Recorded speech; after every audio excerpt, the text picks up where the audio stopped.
प्रिय विद्यार्थियों, नमस्कार। मैं डॉक्टर B.R. शास्त्री, सह आचार्य संस्कृत, बाबू शोभाराम राजकीय कला महाविद्यालय अलवर, आज आपको इस वीडियो में MA पूर्वार्ध संस्कृत विषय के प्रथम प्रश्न पत्र के पाठ्यक्रम में स्थित निरुक्त प्रथम अध्याय के अंतर्गत उपसर्ग विवेचन का अध्यापन कराऊंगा। जैसा कि आचार्य यास्क ने शब्दों के 4 प्रकार बताए: नाम, आख्यात, उपसर्ग और निपात। नाम और आख्यात का विवेचन पहले हो चुका है। अब उपसर्ग विवेचन। उपसर्ग के विषय में जो कार्य कहाई न निर्बद्धा उपसर्गा अर्थान आहु इति शाक्टायनः नाम आख्यातोस्तु कर्मोपसंयोग द्योतकः भवन्ति उच्चावचः पदार्था भवन्ति इति गार्ग्यः तत् यद्य एषु पदार्थः प्राहुरिमे तत् नाम आख्यातयो अर्थविकरणम। इसका अर्थ है कि स्वतंत्र रूप से प्रयुक्त उपसर्ग निश्चय ही अर्थों को नहीं कहते हैं, अपितु नाम तथा आख्यात पद के अर्थ संबंध के द्योतक मात्र होते हैं। यह जो मत है ये आचार्य शाक्टायन का है। आचार्य शाक्टायन कहते हैं कि जो उपसर्ग हैं वो स्वतंत्र रूप से अपना अर्थ नहीं रखते, अपितु नाम और आख्यात के साथ लगकर उनके अर्थ के द्योतक होते हैं, केवल अर्थ का द्योतन करते हैं, उनका स्वयं का अर्थ अपना नहीं होता। ये आचार्य शाक्टायन कहते हैं। न निर्बद्धा उपसर्गा अर्थान आहु, जो उपसर्ग हैं वो निर्बद्ध मन स्वतंत्र रूप से अर्थों को नहीं कहते हैं, ये शाक्टायन कहते हैं।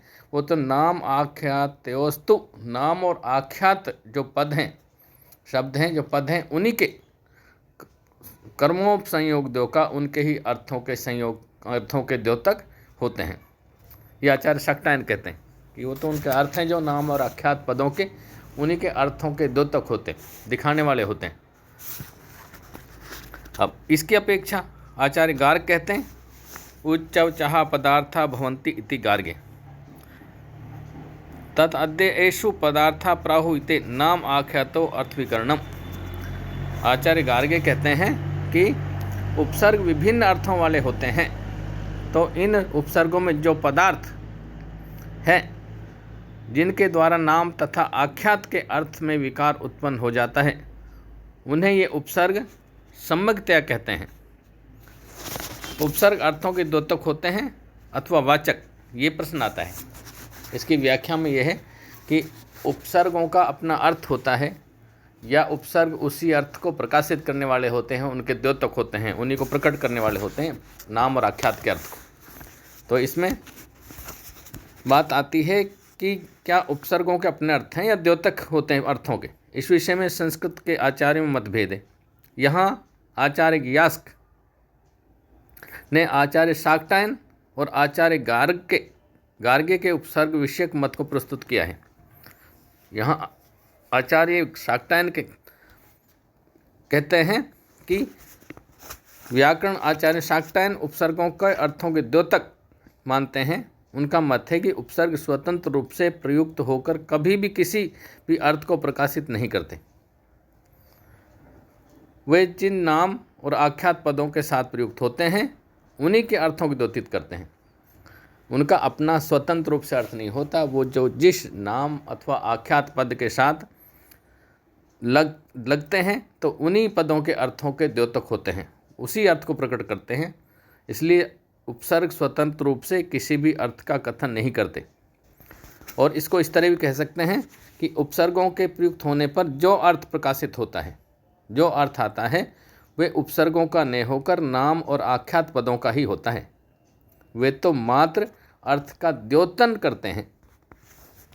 जैसे किसी घर में वस्तुएं रखी हुई हैं लेकिन अंधेरा है, तो वो वस्तुएं दृष्टि के ऊपर नहीं होती, दिखाई नहीं देती। फिर दीपक को प्रज्वलित करने पर घर की वस्तुएं प्रकाशित हो जाती हैं। ऐसे ही उसी तरह यहाँ भी दीपक वस्तुओं को उत्पन्न नहीं करता है, अपितु उन्हें प्रकाशित करता है। इसलिए वे वस्तुओं का द्योतक है कि जब अंधेरे में घर में वस्तुएं रखी हुई थी, दीपक जलाने पर वो दिखाई देने लग गई, तो वस्तुएं तो वहाँ थी लेकिन दीपक के प्रकाश से वो द्योतित हो गई, दिखाई दी। ऐसे ही अर्थ तो नाम और आख्यात में था, लेकिन उपसर्ग लगने से वो अर्थ प्रकाशित हुआ। इसलिए वो अर्थ उपसर्गों का नहीं था, नाम और आख्यात का अर्थ था जो उपसर्गों ने के द्वारा द्योतित हो गया। उस तो उपसर्ग भी अर्थों के द्योतक होते हैं, वे नाम एवं आख्यात के अर्थों को प्रकाशित करते हैं। उपसर्ग अर्थों के वाचक नहीं होते। अब ये मत था शाक्टायन का कि उपसर्ग अर्थों के, नाम और आख्यात के पदों के अर्थों के द्योतक होते हैं, उनका स्वतंत्र रूप से अर्थ नहीं होता, अर्थों के वाचक नहीं होते। इसकी अपेक्षा आचार्य गार्ग क्या कहते हैं कि गार्ग कहते हैं, जो ख में था कि उच्च उच्चा पदार्था भवन्ति इति गार्गे। आचार्य गार्ग कहते हैं कि उपसर्गों का अपना अर्थ होता है, वो ऊंचे और नीचे अर्थ को प्रकट करने वाले होते हैं। उपसर्ग भी जैसा उनका अर्थ है उस हिसाब से ऊंचे नीचे अच्छे बुरे अर्थ को कहते हैं उपसर्ग। इसलिए उपसर्ग विभिन्न अर्थों वाले होते हैं।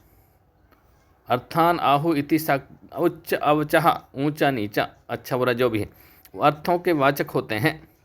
जैसे नाम आख्यात अर्थों के वाचक होते हैं, उसी प्रकार उपसर्ग भी अर्थों के प्रकाशक होते हैं। उपसर्गों का अपना अर्थ होता है, जिसके द्वारा वे नाम और आख्यात के अर्थ में विकार उत्पन्न कर देते हैं। उपसर्ग अपना स्वयं का अर्थ रखते हैं और उस अर्थ के साथ वो नाम और आख्यात के अर्थ में परिवर्तन कर देते हैं, अर्थ में विशेषता ला देते हैं। इसलिए उपसर्गों का अपना अर्थ अलग से अर्थ भी होता है, जो नाम और आख्यात के अर्थ के साथ जुड़ जाता है। उपसर्गों के होने पर नाम तथा आख्यात के अर्थों में भिन्नता आ जाती है, वो अर्थ नहीं होता जो पहले होता है। उपसर्ग जुड़ने पर अर्थ में परिवर्तन आ जाता है, भिन्नता आ जाती है, तथा उपसर्गों को हट जाने पर अर्थ की भिन्नता समाप्त हो जाती है। तो ये स्पष्ट हो जाता है कि उपसर्गों का अपना अर्थ था, वो अर्थ जब उसके साथ जुड़ा तो अर्थ में भिन्नता आई। उपसर्ग हटा दिया तो वो अर्थ में वो विशेषता नहीं रही, अर्थ परिवर्तित हो गया। इसका अर्थ मतलब यह स्पष्ट हुआ कि उपसर्गों का अपना एक अर्थ होता है, उस उपसर्ग अर्थ के वाचक होते हैं। ये आचार्य गार्ग कहते हैं। गार्गी कहते हैं कि उपसर्गों का अपना स्वयं का अर्थ होता है, वो अर्थों के वाचक होते हैं। इसलिए जो वो पदों के अर्थों के साथ जुड़ करके, उनमें नाम और आख्यात पद हैं जो उनके पदों के साथ जुड़ करके उनके अर्थों में विशेषता पैदा करते हैं, परिवर्तन पैदा कर देते हैं, परिवर्तन ला देते हैं, क्योंकि उनका अपना अर्थ उसके साथ जुड़ जाता है। ये आचार्य गार्गे का मत था कि उपसर्ग अपने स्वतंत्र रूप से अर्थ लगते हैं, जबकि आचार्य शाक्टायन कहते थे कि उपसर्गों का अपना अर्थ नहीं होता, वो अर्थ के वाचक नहीं होते, तो अर्थ के द्योतक होते हैं। वे नाम और आख्यात पदों का जो अर्थ है उस अर्थ को ही प्रकाशित करते हैं। जैसे किसी अंधेरे घर में यदि वस्तुएं रखी हैं, दीपक लाने से वो दिखाई देती हैं, दीपक के प्रकाश में वस्तुएं नहीं होती, वस्तुएं पहले से थी, इसलिए अर्थ पहले नाम और आख्यात के पदों में था। केवल उपसर्गों से वो अर्थ द्योतित हो गया, प्रकाशित हो गया, उपसर्गों का अपना अर्थ नहीं था। इसकी अपेक्षा गार्गे ने कहा कि नहीं, उपसर्ग अपना अर्थ अलग अर्थ रखते हैं, स्वतंत्र रूप से अर्थ रखते हैं। वो नाम और आख्यात के पदों के अर्थों के साथ मिल करके उनके में विशेषता पैदा कर देता है। ये था आचार्य गार्ग्य का मत कि उपसर्ग अर्थों के वाचक होते हैं, उनके अपने अर्थ होते हैं ये।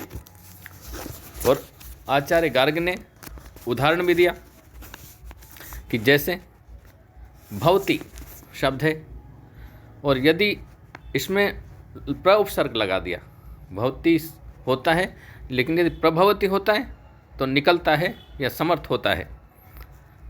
यहाँ प्र उपसर्ग का अर्थ है समर्थ या निकलना।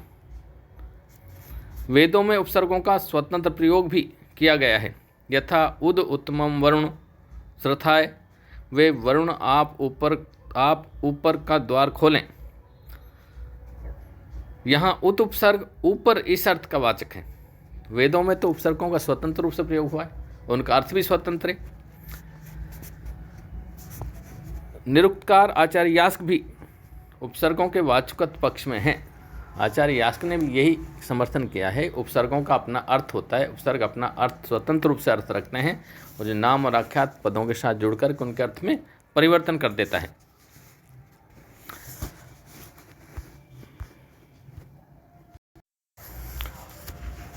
इसमें अब उपसर्गों का प्रयोग किस तरह हुआ है, वो किस तरह अपने अर्थ के वाचक होते हैं, जो तक नहीं, ये उदाहरण दिए हैं। आ इति अवगर्थे, आ है उपसर्ग, इधर अर्थ में प्रयुक्त हो रहा है, अवगत अर्थ है इधर, आ इति अवगर्थन इधर अर्थ में प्रयुक्त होता है। प्रे परा, इसके विपरीत अर्थ को कहते हैं आ आना, और प्रे और परा ये है ना, इसके विपरीत अर्थ को कहते हैं। अभी सामने अर्थ को कहता है, अभी इति अभिमुखम, अभी उपसर्ग है वो सामने अर्थ को कहता है। प्रीति एतस्य प्रतिलोभनम, प्रीति या सु से आदर अर्थ में प्रयुक्त होता है। निर्दुर, तो अभी सामने अर्थ को कहता है, अभी इति अभिमुखम प्रीति इति एतस्य प्रतिलोभनम, और प्रति इसके विपरीत अर्थ को कहता है। प्रति एतस्य, प्रति इसके विपरीत अर्थ को कहता है। प्रति और सु, अति सु इति अभिपूजित अर्थे, अभी सामने अर्थ को कहता है और प्रति इसके विपरीत अर्थ को कहता है। प्रति सु ये आदर प्रयुक्त करता है।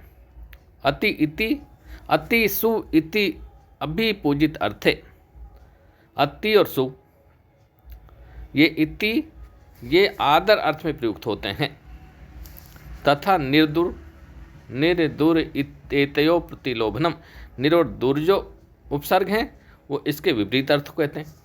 निर तथा दुर दोनों उसके विपरीत अर्थ को कहते हैं, प्रति और सु के। नी अव इति विनिग्रह अर्थियो, नी और अवसर्ग हैं जो ये नीचे के अर्थ में प्रयुक्त होते हैं। तथा उत इत्येतयो प्रतिलोभनम, और उत है जो इसके विपरीत अर्थ को कहता है, इनके विपरीत अर्थ में उत आता है।